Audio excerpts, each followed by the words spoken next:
This movie is too nice, which is a little alarming. That might say more about you than we want to know, but anyway, okay. He's got the right type of crazy where, like, you're just mesmerized by it. What were you doing that makes your face do that now? She's cool in bed. There she ought to be, 'cause Ethel's dead. Ethel, let me squeeze you in my arms. Ethel, come and freeze me with your charm. Come on, Cody. Freeze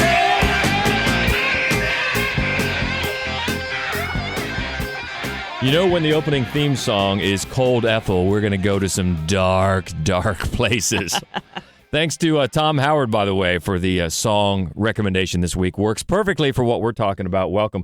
This is the Fright Club podcast. I'm George Wolf. I'm Hope Madden. And we are from madwolf.com talking about death and sex this week. We've already talked about sex and death, so now we're flipping because we're crazy like that, and it's death and sex. We got some special guests. It should be fun, and we're talking about, well, actually, we have to kind of take some mea culpas from last week because we were talking about farming frights, which was fun, and thanks to everybody that came out to the Gateway Film Center. We filmed the Fright Club live, but then we remembered one that we forgot.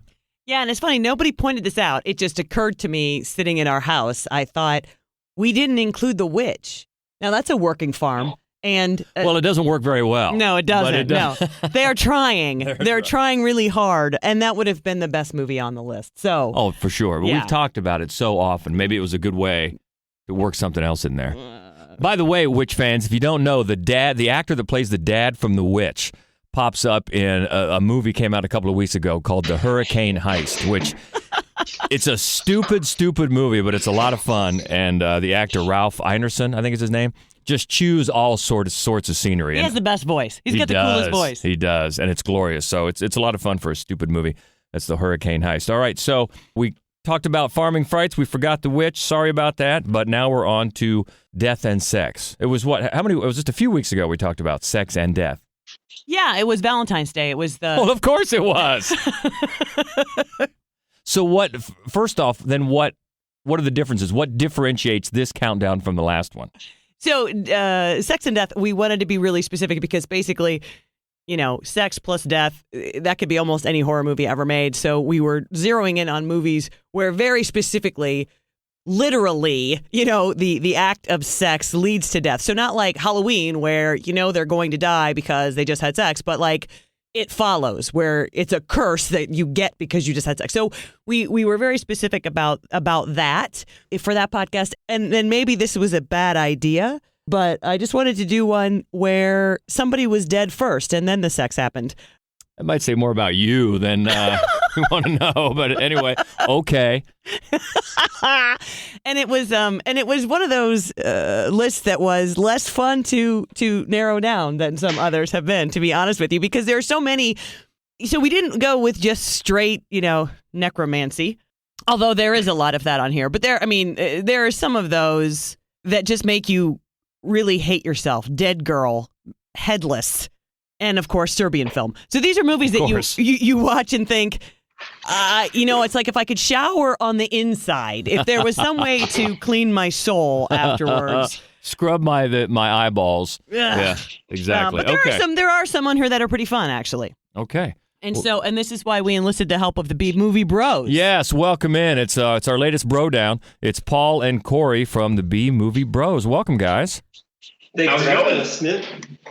It's good because we've both got our lists of top 5, and they're all different except for number 1. We both have the same number 1, and I think before we started recording, Hope has already admitted to stealing your number 1. Right, because we were messaging each other, actually on St. Patrick's Day, and the bros were wearing some epic St. Patrick's Day costuming, by the way, and they said, because they wanted to get the rules down to be really specific, and they asked me, is it okay if they're both dead? And I remember thinking at the time, like, the hell are they talking about?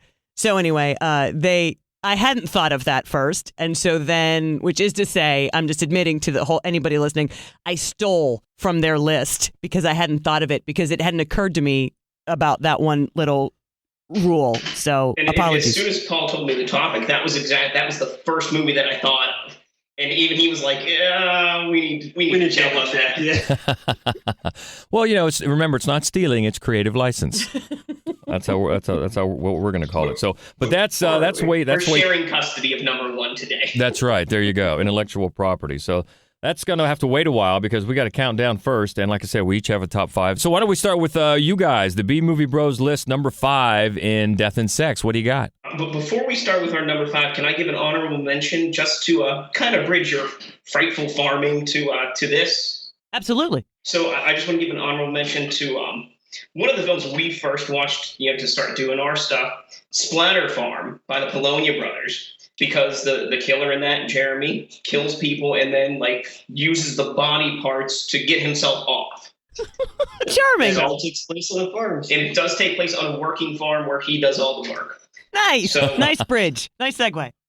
Without further ado, I'll let Paul get down to the nitty gritty here with our number 5 on Death and Sex. All right, for number 5, we have the Italian film Beyond the Darkness. And this is definitely a strange one. It's about a young man whose girlfriend died tragically, but he kind of keeps her body around, kind of for decoration and to get off. And I mean, it kind of helps that as a hobby, he is that person that stuffs dead animals. Taxidermist. Yeah, he's a taxidermist. He taxidermizes for a hobby because he's a rich playboy. But in any scene that there's any sexual contact with another person, he has to expose her corpse in order to get hard. And that leads to some unexpected consequences with, some more murdery experiences. because that way he's still being intimate with his girlfriend, but in his weird, twisted way. When this film started, I thought it was going to be like Reanimator. It's like, oh, he's going to bring her back, but no, not at all. No, just stuffs her. Yep. Yeah, he's just going to keep her pliable, really. This is one I had not heard of, so thank you for that gift. I watched this a couple days ago after you sent me your list, and it's such an Italian horror movie. I mean, it just is, and the best kind, the kind that's dubbed. And there's this creepy, I don't know what she is, she's his nursemaid or just this woman wears her hair in a bun, who's the reason really that he's crazy. But we were saying before the show, what I think is funny is that he won't just have sex with the corpse, but the things he is willing to do just makes you wonder, why that line exactly? Why is that too vulgar, but the rest of what you're doing is A-okay? Yeah, murder's okay, going too far with the corpse, that's ripping somebody's throat out is, that's fine and all that. It's standard procedure. I mean, when you do taxidermize something, you do make it stiff all around. So perhaps in taxidermizing her corpse, it was too hard and tight. He couldn't exactly use her anymore. Lovely. I mean, Lovely. I'm just saying it how I see it here, folks.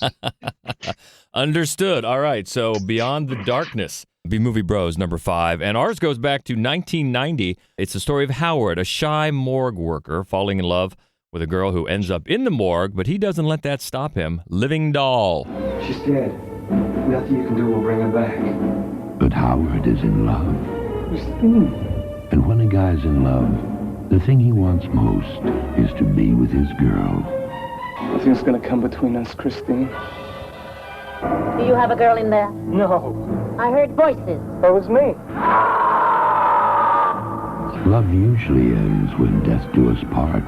But for Howard, it's only just begun. I do. Living doll, love is in the eye of the beholder. Number 5, I mean, as is usually the case, there are a lot of options kind of came and went in that category, including necromantic. But, Living Doll, I ended up going with Frankenhooker was another one that I was considering for number 5. But the reason I kind of went with Living Doll is because I don't think anybody's seen it. And that's always fun to do, talk about something that might be new to somebody. It's not a good movie, but it's a surprisingly sweet-hearted movie. And I remember reading a review of it online where the reviewer, it was just a person who had bought the DVD who complained, if I'm going to watch a movie about necromancy, I want it to be because the filmmaker cannot keep his mind off of necromancy. Basically, he was just saying this movie is too nice, which is a little alarming. But Mark Jacks plays Howard, plays the morgue worker who falls in love with the girl who sells flowers outside the hospital who ends up inexplicably naked in the morgue. They never put clothes on this girl, but that's actually pretty common in this list of movies we're going to talk about today. And he takes her home, of course, and he cares for her, and she's his dead best friend and girlfriend. And one of the things that makes the movie work as well as it does is that the performance, Mark Jackson's performance, is sincere the whole time. So no matter how ludicrous the plot becomes, and no matter how kind of weak other actors are around him, he doesn't camp it up. Like, this is, he treats this as like a real human being that he's playing. And it just makes the movie hard to turn away from. So it's not a brilliant movie, but it's so different from everything else that I watched to prep for this, because it is actually really quite a sweet film in its own dark and weird way. Having seen many movies with people who work in morgues, and having met several people that actually have gone on to make careers out of working in morgues, none of that surprises me. Actually, how much they romanticize death and everything. Yeah, Living Doll kind of seemed like if Norman Bates was in a relationship with a corpse instead of thinking it was his mom. So that was my impression of that. I mean, wasn't he in a relationship with his mom who was a corpse? I mean, he was in a mother-son relationship, but I'm not going to get into that. Also, though, Eartha Kitt is in Living Doll, which I hadn't expected at the time. Nice, yes. That's never a bad sign. So number 5 is Living Doll on our list of death and sex. So let's move up to the bros. Number 4, and it's one that gets a thumbs up from me. Number 4, we're bringing the Cenobites into it with the original Hellraiser. Yeah. Oh, yeah. We had to have this one. Basically, guy comes back to life, wears his brother's skin, and has sex with his brother's wife, who he'd been having an affair with, and also tries to get with his niece, but he's unsuccessful at that. It's a really good film, as weird as that sounds, but it definitely fits the criteria. Yeah, it does. And this is one that we've talked about a few times on the podcast because it's one of the few horror films that I have a great deal of love for and Hope does not. I think it still holds up. I mean, sure, the production values are weak by today's standards, but it's Clive Barker's debut. But I think a lot of the storytelling is solid, and it's still one today that I really like, and don't understand why you don't. It's not that I don't like it. I just don't like it as well as you do. But but for this particular topic, it's great. And it's funny because the entire film, everything in the film is very much about sex and about, very dark and twisted areas that, because Frank, he starts this whole thing off because he opens the puzzle box because he needs to, explore new and interesting and dark experiences, sexual experiences. And then you see the Cenobites, and your guess is that's why they're there. But you're like, what were you doing that makes your face do that now? So it shouldn't be a surprise that, once he actually has some flesh, not that it fits that well, because it is kind of hanging like off the side there of his head. But that's something that he's going to be interested in doing right away. Like the first thing is having sex with, I don't even know how he made that body. It's a bunch of other people's blood. And then, of course, it's his brother's face. So gross. But Julia seemed cool with it. She's great. She's the best character in that movie. Well, outside of Pinhead. It's so fitting for us to talk about it on, death and sex, because I first saw this movie last year when we did the month of March, which for us last year meant Monsters Are Rather Charming Hornballs. And at first, I really didn't like it. But the more I thought about it, the movie really grew on me because it is so different than what, having grown up and seeing, all the Cenobites through their, action figure iterations and on posters and stuff. The movie's not about them. There's so much more to it. And at first, it was disappointing. But then when I went back and watched it a second time, it really is one of the best movies to come out of the 80s. They're kind of like the gatekeepers of this depravity, this really odd, sexualized world where anything goes. Yeah, and I think it gets credit for being one of the first, especially in the 80s, coming during that time of slashers and final girls. It has a final girl who's not just a screaming victim. She's working out problems. She's trying to solve something, intellectually, trick the Cenobites, make a deal with them and trying to solve it and get out of it. I know she irritates you, Hope, but you got to. Don't you see that though, yes. As a character? Yes, yeah, it's a thing. I think that I don't dislike the movie. I just don't love it. look, this is giving me a chance to play, to get on your case. I'm going to do it. No. So Hellraiser, love that pick at number 4. And ours, number 4, goes back just a couple of years, 2015, when Anna Fritz, a famous and beautiful actress, suddenly dies. Then 3 young men sneak into the morgue to see her naked, fascinated by her beauty. It's the corpse of Anna Fritz. When a famous celebrity dies, 3 friends come together For Anna Fritz. for one last look. Lot of people want your body alive or dead. She's just as beautiful in death as she was in life. You are dead, and dead people don't talk. She doesn't seem dead. Not at all.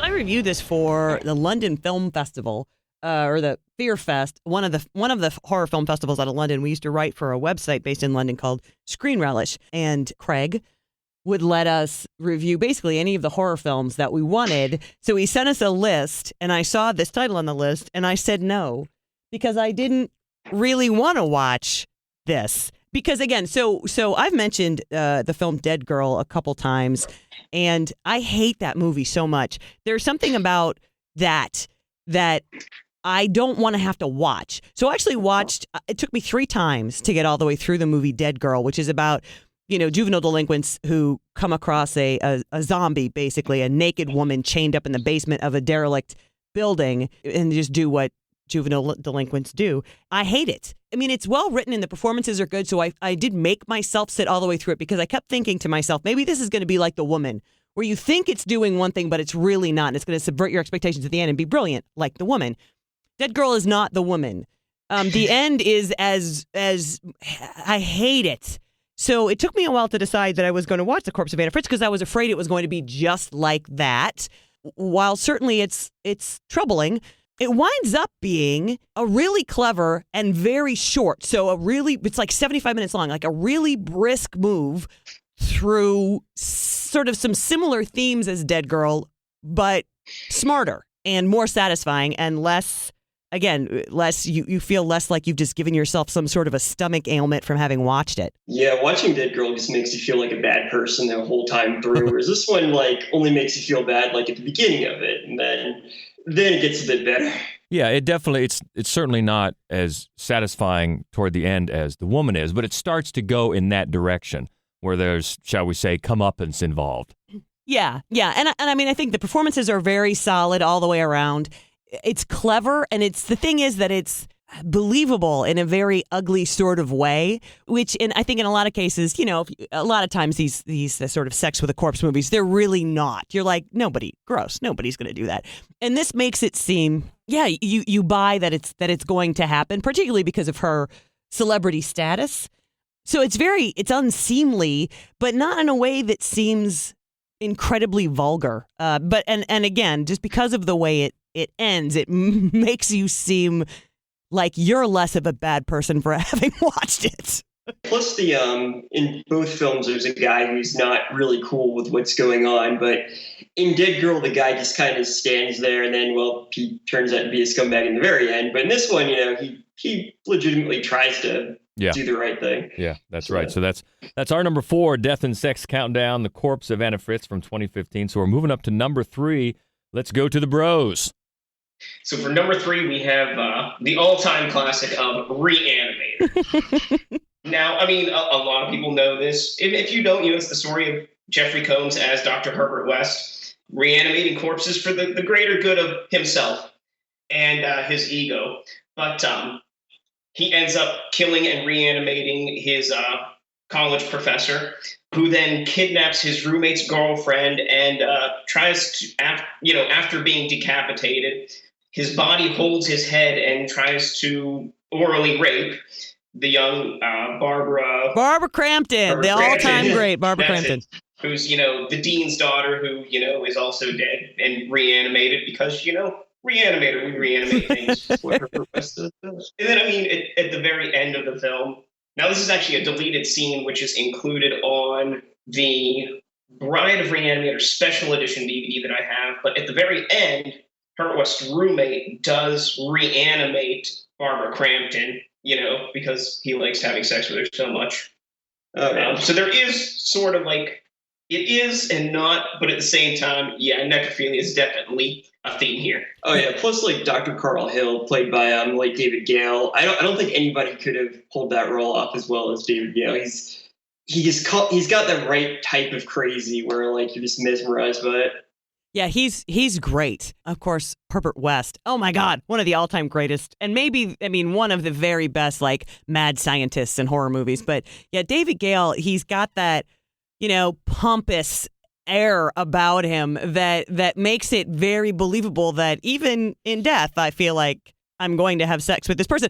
Yeah, he's great in this movie, and it is one of those like iconic B-movie moments, right? The Barbara Crampton moment. And really, Reanimator 2 also is very sex and death heavy. Like, it's just a theme that runs throughout, the whole series, honestly. In Reanimator 3, you have a reanimated penis that has been severed fighting a mouse. Right, So, right. That's the one that takes place in a prison, right? You can never forget that part. Classic. Reanimator, the Bros number 3, and our number 3 is just from a couple of years ago when aspiring model Jessie moves to L.A. Her youth and vitality are discovered by a group of beauty-obsessed women who will take any means necessary to get what she has, the Neon Demon. What's it feel like to walk into a room? It's like in the middle of winter. You're the sun.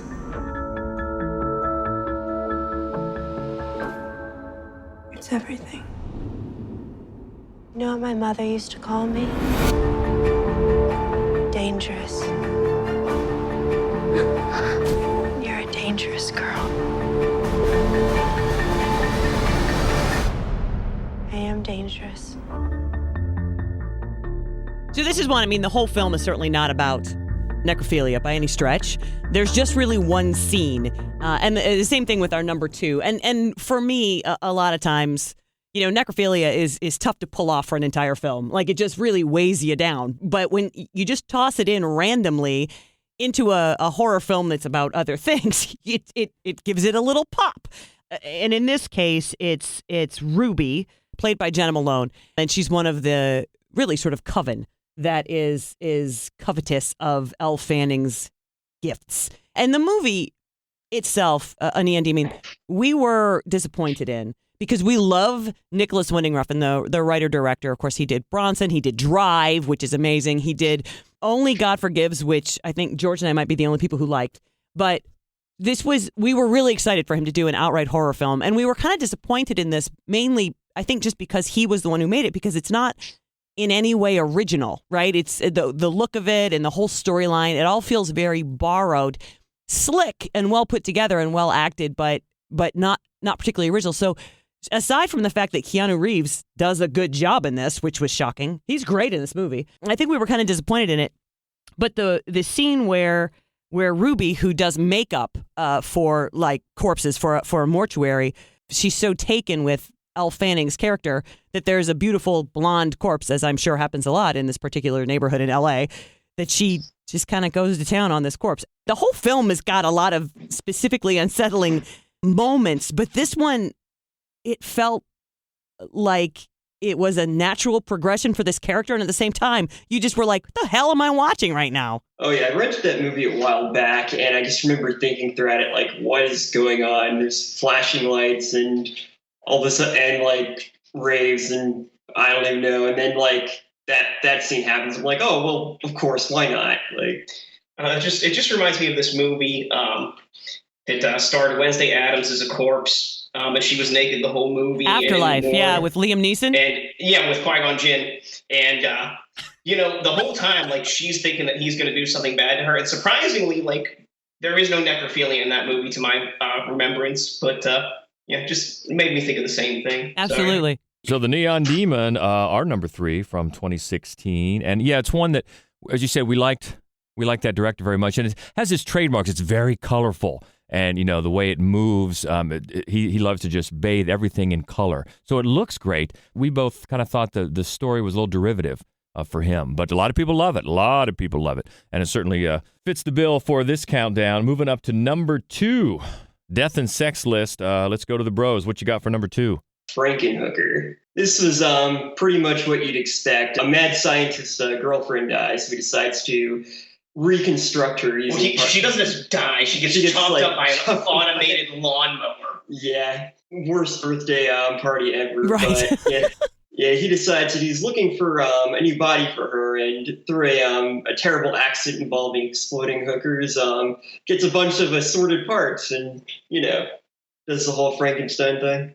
And of course, the only reason this makes number 2 on the list is not for the actual necrophilia and, her having sex with somebody and making them explode. Right. But the scene of the 1,000 exploding hookers. It is just awesome. So badly done. It's amazing. They are, clearly mannequins that are exploding. But it's such a fun visual. And the whole time he's like, "Oh, guys, I'm so sorry. I didn't mean for this to happen." And it's just hilarious. It is a funny movie, and it's a perfect choice for this list. And you're right. I mean, the only real sex scene, post-death sex scene, which leads to, he gets, because she's a hooker, so it's not even the scientist who brings her back to life. It's some John, and then his head explodes. It's a funny scene. It's a funny movie, and it is true that it's like the sort of refrigerator of still animated hooker parts, and that you feel so badly for her boyfriend, the scientist, that at the same time, you're like, you know what? If you weren't so preoccupied with your girlfriend not having to be fat now, none of this would have happened. This is really your fault, you shallow asshole. Pretty much, yeah. Frankenhooker number 2 on the B-Movie Bros list. And for us, we stay with, we've got a lot of recent movies on this list. This one from just a couple of years ago. After wandering a ruined city for years in search of food and shelter, 2 siblings find their way into one of the last remaining buildings. Inside, they find a man who will make them a dangerous offer to survive. We are the flesh.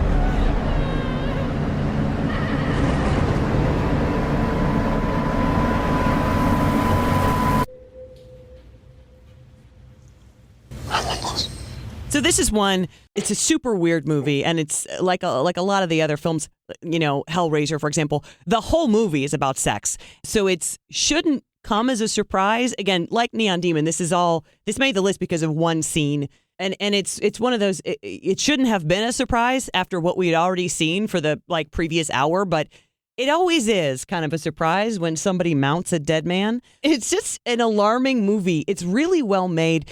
I like it very much. Noe Hernandez plays, the corpse.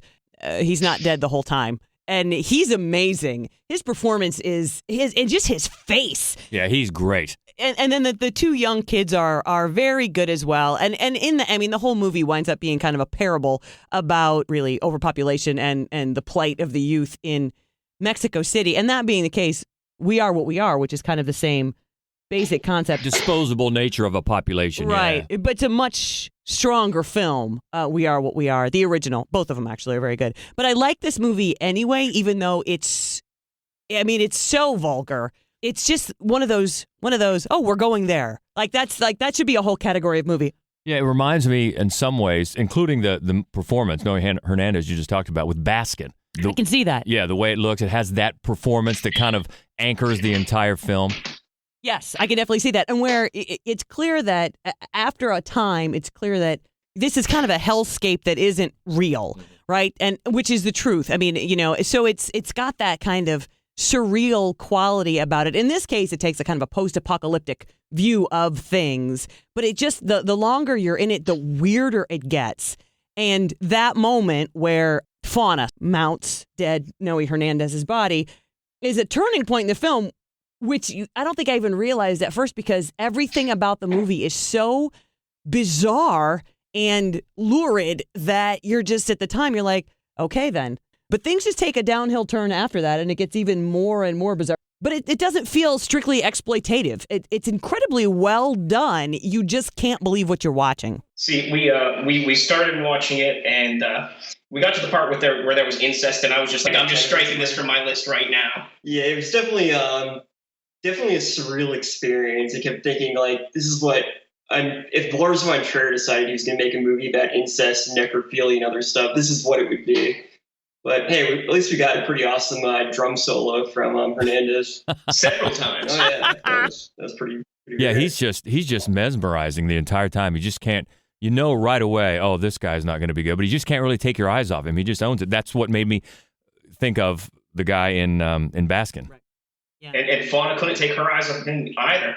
So We Are the Flesh coming in at our number 2, and that leads us up to number 1. And happily, after some creative license, it's a joint decision at number 1. A young man's mother is bitten by a Sumatran rat monkey. She gets sick and dies, at which time she comes back to life, killing and eating dogs, nurses, friends, and neighbors. The classic from 1992, Peter Jackson's Dead Alive. On this picturesque block, in this manicured home, something horrifying is haunting Lionel. Your mother's dead, Lionel. Now, whatever Mom's got Who's your mother? has caught on with the neighbors. How do you kill something that's already dead? Your mother ate my dog! Dead alive. And exactly how this fits into the category is after both the priest, who kicks ass for the Lord, and the nurse are both bitten and tranquilized and thrown into the basement, they start copulating and actually, through their act, not only are having sex in death, but they also produce a zombie baby. So, Right. Because how else are you going to do that? Necrophilia, having the sex with the corpse, even if it's two corpses. I mean, necrophilia is just the sexual attraction to a corpse. So 2 corpses, double the necrophilia, brings you the necrophilia baby. How can you top that? Why is it that every time you guys co-host, you break out some medical definition to explain why some movie has made the list? We're very thorough at pulling reasons for things. And this is the Even if one. we have to force them a little bit. This is a movie where I get to wear the collar because as we flip from Hellraiser, which you didn't, I don't like this movie at all. And I know I'm the odd man out. People have so much love for it. It's just this kind of movie is not my bag. Just leaves me totally cold. So I will step back and let you guys have at it. Yeah, this is one because Black Sheep, right, which is clearly inspired by Peter Jackson. It's another New Zealand film. Black Sheep, George loves. I think they call them shombies in that, the sheep zombies. Yes. Yeah, Black Sheep, hilarious. But yeah, he doesn't like any of Peter Jackson's early films, though I you don't do. like Bad Taste? No, he doesn't. No, sorry. It leaves a bad taste in your mouth, doesn't it? But this one it's adorable, actually. And it's also, I think in 1990, it was the bloodiest film that had ever been made. And it's not just blood. There's a lot of pus. I held that title through the 90s as well. Until the Evil Dead remake. Yeah. Oh, yeah. That Until they had a film that, literally rained blood. Right, when it rained blood. I don't got see so anybody much beating blood. that. And it's not just blood, of course. There's a lot of pus. There's a great deal of pus in this movie. And it is kind of funny that it's the priest, of course, but also, that it starts at that just the first big, not the first big dinner scene with the mother, but the first big dinner scene full of corpses where he's trying to figure out how to feed them, it's just such a funny notion because Lionel Cosgrove is so that guy who would be worried like they're his house guests, this basement full of zombies that he's created. And then, he's trying to figure out how to get the one person to eat, then the other two just go at it right there on the dinner table, which is lovely. Yeah, it's a good look, but still kind of like Living Doll. There is something really sweet about this movie. And then on the not sweet side of it, spoiler alert if you haven't seen this in the last almost 30 years, at the end when Mother is a giant zombie, Sumatran rat version of Mother, she opens up her vagina and actually eats him through her vagina, which is, of course, a sexual act. So that even makes it more in this category. Well, the whole thing is he's used to being told what to do. He's basically a mama's boy, and it's kind of his way of overcoming that. And the whole film is him trying to do right and make everybody happy. And it's just amazing. At one point, he's got the zombie baby in a carriage, trying to go through a park and everything, and it's fantastic. It is really funny because the whole movie is really Lionel not ready to cut the cord. And then, of course, in the end, he doesn't really have much choice because his mom has turned into a big giant monster of Oedipal proportions. And it's gross. I mean, it's like the grossest movie ever. But it does have some really funny and weird ways of twisting the genre. And the baby, the zombie baby, is really one of the great inspired moments in the movie. I do have to talk about, though, another movie. Paul and I decided we couldn't put this on our list because it's not a horror movie. But the movie Drive Angry with Nicolas Cage. I think it is actually my favorite movie with any kind of necrophilia in it, which you don't realize until the end of the movie when you find out, spoiler alert, that Nicolas Cage has escaped from hell because he's dead. But there's a scene in that where he's having sex with a waitress and people are breaking into the room. He's got his sunglasses on, he's having sex, he's got a gun in one hand and a bottle of whiskey in the other, and he's just killing people left and right.